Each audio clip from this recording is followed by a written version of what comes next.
ओम नमः शिवाय। जय श्री राधे कृष्ण। सनातन धर्म में विवाह केवल दो व्यक्तियों का मिलन नहीं बल्कि दो आत्माओं का पवित्र बंधन माना गया है।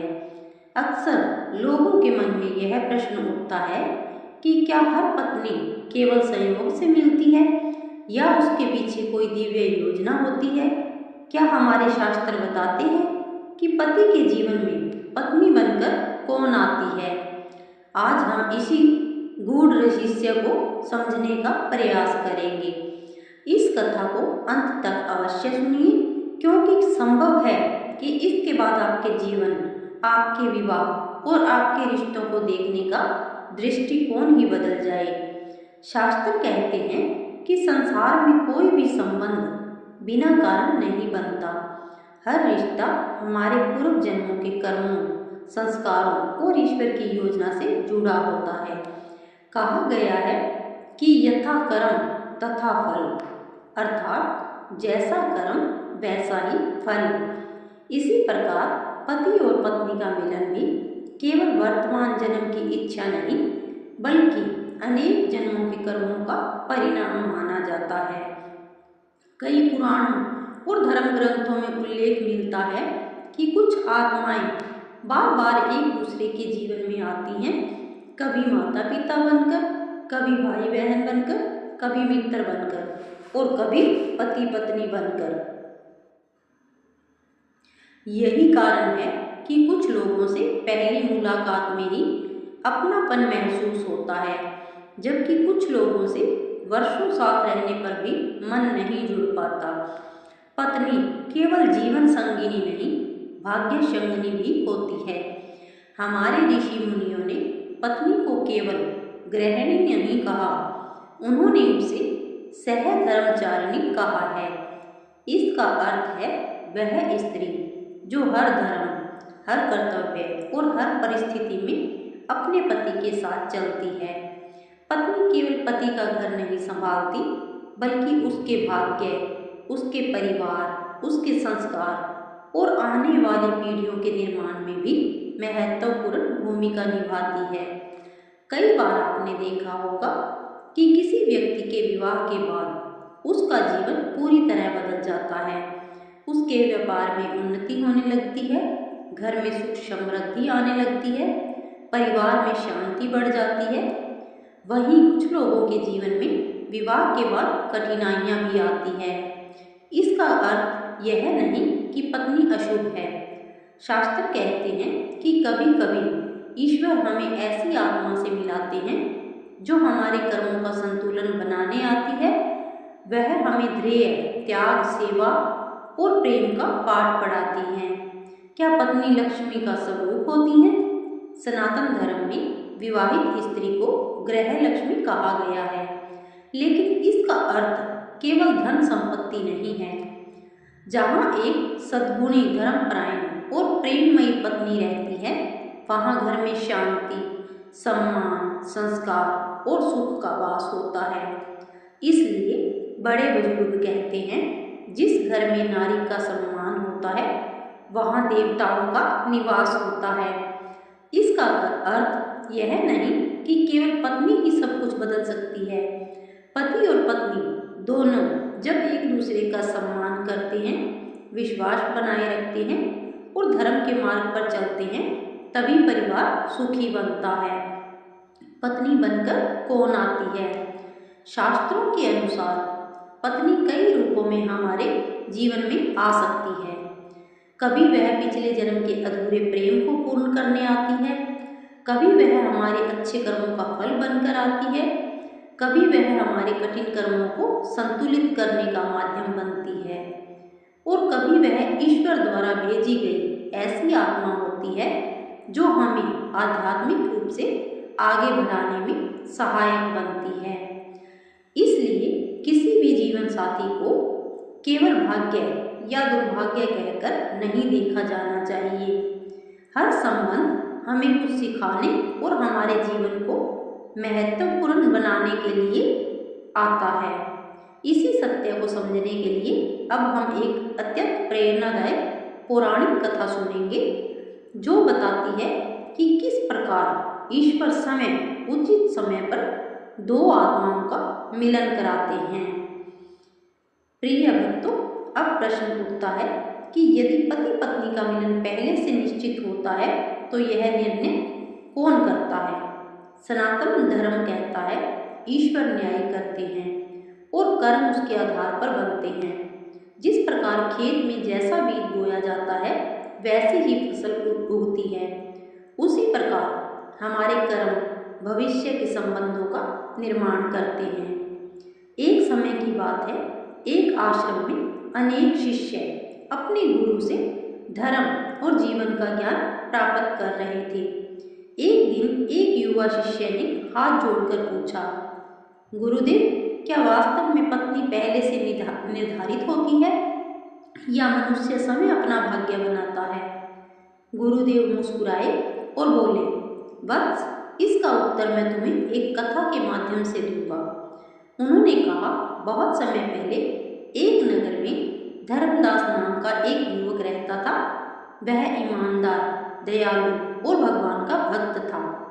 उसके पास धन अधिक नहीं था, लेकिन उसका हृदय बहुत बड़ा था। उसी नगर में सावित्री नाम की एक कन्या रहती थी। वह अपने माता पिता की सेवा करती, प्रतिदिन भगवान की पूजा करती और किसी भी भूखे को बिना भोजन कराए घर से जाने नहीं देती थी। दोनों एक दूसरे को जानते भी नहीं थे, लेकिन ऊपर बैठा परमात्मा उनके प्रत्येक कर्म को देख रहा था। समय बीता। एक दिन नगर में भीषण अकाल पड़ा। लोग भोजन के लिए तरसने लगे। धर्मदास के पास जो थोड़ा बहुत अन्न था उसने वह भी गरीबों में बांट दिया। उधर सावित्री ने अपने गहने बेचकर भूखे लोगों को भोजन कराया। दोनों ने कभी एक दूसरे से मिलने की इच्छा नहीं की, लेकिन दोनों के पुण्य एक ही दिशा में बढ़ रहे थे। गुरुदेव बोले, जब दो आत्माएं समान धर्म, समान करुणा और समान संस्कारों से जुड़ती है, तब ईश्वर समय उनके जीवन का मार्ग तैयार करते हैं। कुछ वर्षों बाद दोनों का विवाह हुआ। विवाह के बाद लोगों ने देखा कि जिस घर में पहले अभाव था, वहां धीरे धीरे सुख और समृद्धि आने लगी। लेकिन इसका कारण केवल भाग्य नहीं था, कारण था उन दोनों के संयुक्त पुण्य। गुरुदेव ने शिष्य से कहा, वत्स, पत्नी केवल घर में प्रवेश नहीं करती, वह अपने साथ अपने संस्कार, अपने कर्म, अपने पुण्यों का भी प्रवेश कराती है। इसलिए शास्त्र कहते हैं कि पति पत्नी एक दूसरे के कर्मों के सहयात्री बन जाते हैं। यदि दोनों धर्म के मार्ग पर चले तो परिवार स्वर्ग जैसा बन जाता है। यदि दोनों अहंकार, क्रोध और छल में डूब जाए तो वही घर दुख का कारण बन जाता है। फिर गुरुदेव ने एक और रहस्य बताया। उन्होंने कहा, हर पत्नी लक्ष्मी का रूप अवश्य है, लेकिन लक्ष्मी वहीं स्थिर रहती है जहाँ सम्मान, प्रेम, सत्य और मर्यादा हो। जिस घर में स्त्री का अपमान होता है वहाँ सुख अधिक समय नहीं टिकता, और जिस घर में पति पत्नी एक दूसरे को ईश्वर का प्रसाद मानकर सम्मान देते हैं, वहाँ छोटी छोटी कठिनाइयाँ भी परिवार को तोड़ नहीं पाती। प्रिय भक्तों, इस कथा से हमें यह सीख मिलती है कि विवाह केवल दो शरीरों का नहीं, बल्कि दो आत्माओं, दो संस्कारों और दो परिवारों का मिलन है। इसलिए जीवन साथी को बदलने की नहीं समझने की आवश्यकता होती है। लेकिन क्या हर विवाह केवल सुख देने के लिए होता है? क्या कभी पत्नी हमारे जीवन में हमारे अधूरे कर्मों का हिसाब पूरा करने आती है? इस गूढ़ रहस्य का उत्तर हम अगले भाग में जानेंगे, जहाँ शास्त्रों में वर्णित कर्म, ऋणानुबंध और पति पत्नी के पूर्व जन्म के संबंध का अद्भुत वर्णन मिलेगा। प्रिय भक्तों, अब हम उस गहरे रहस्य को समझते हैं जिसे हमारे शास्त्रों में ऋणानुबंध कहा गया है। ऋणानुबंध का अर्थ है कुछ आत्माओं का आपस में ऐसा संबंध जो केवल इस जन्म तक सीमित नहीं माना जाता। हमारे कर्मों के अनुसार कुछ आत्माएं हमारे जीवन में आती हैं और हमें कुछ अनुभव देकर आगे बढ़ाती हैं। कभी कभी कोई रिश्ता हमें बहुत सुख देता है, तो कभी कोई रिश्ता हमें धैर्य, क्षमा और समझदारी सिखाता है। दोनों ही स्थितियों में उस संबंध के पीछे जीवन को कुछ सिखाने का उद्देश्य माना जाता है। शास्त्रों में कहा गया है कि पति पत्नी का संबंध 7 जन्मों के वचन से जुड़ा माना जाता है। इसका भाव यह है कि विवाह केवल एक सामाजिक व्यवस्था नहीं, बल्कि एक पवित्र जिम्मेदारी है जिसमें दोनों एक दूसरे के सुख दुख में साथ निभाने का संकल्प लेते हैं। एक बार माता पार्वती ने भगवान शिव से पूछा, प्रभु, संसार में पति पत्नी के संबंध इतने अलग अलग क्यों होते हैं? किसी के जीवन में प्रेम और शांति होती है तो किसी के जीवन में संघर्ष क्यों आता है? भगवान शिव ने कहा, देवी, संसार में हर आत्मा अपने कर्मों के अनुसार अनुभव प्राप्त करती है। जो संबंध प्रेम, विश्वास और धर्म से निभाए जाते हैं वे जीवन को आनंद देते हैं, और जो संबंध अहंकार और स्वार्थ से चलाए जाते हैं उनमें कष्ट बढ़ जाता है। भगवान शिव और माता पार्वती का संबंध हमें सिखाता है कि जीवन साथी का अर्थ केवल साथ रहना नहीं, बल्कि एक दूसरे के गुणों का सम्मान करना है। माता पार्वती ने भगवान शिव के तप, त्याग और महानता को समझा, और भगवान शिव ने माता पार्वती के प्रेम, शक्ति और समर्पण का सम्मान किया। यही आदर्श पति पत्नी के रिश्ते की सुंदरता है। प्रिय भक्तों, कई बार मुझसे सोचता है कि मेरे जीवन में ऐसा जीवन साथी क्यों आया, लेकिन हमें यह याद रखना चाहिए कि हर व्यक्ति हमारे जीवन में कोई ना कोई संदेश लेकर आता है। यदि जीवन साथी अच्छा है तो उसके प्रति कृतज्ञ रहना चाहिए, और यदि जीवन में कठिनाइयां हैं तो धैर्य, संवाद और प्रेम से उन्हें दूर करने का प्रयास करना चाहिए। क्योंकि शास्त्र हमें यह नहीं सिखाते कि संबंधों को तोड़ दिया जाए, बल्कि यह सिखाते हैं कि उन्हें प्रेम और धर्म से निभाया जाए। पति के जीवन में पत्नी केवल एक व्यक्ति नहीं, वह उसके जीवन की साथी, उसके परिवार की आधारशिला और उसके सुख दुख की सहभागी बनकर आती है। वहीं पत्नी के जीवन में पति भी केवल एक साथी नहीं, बल्कि उसके जीवन की जिम्मेदारियों में साथ देने वाला व्यक्ति होता है। इसलिए पति पत्नी को एक दूसरे को सम्मान देना चाहिए, क्योंकि जिस रिश्ते में सम्मान होता है वहाँ प्रेम अपने आप बढ़ता है। अंत में यही संदेश है, अपने जीवन साथी को ईश्वर का दिया हुआ एक सुंदर उपहार समझिए।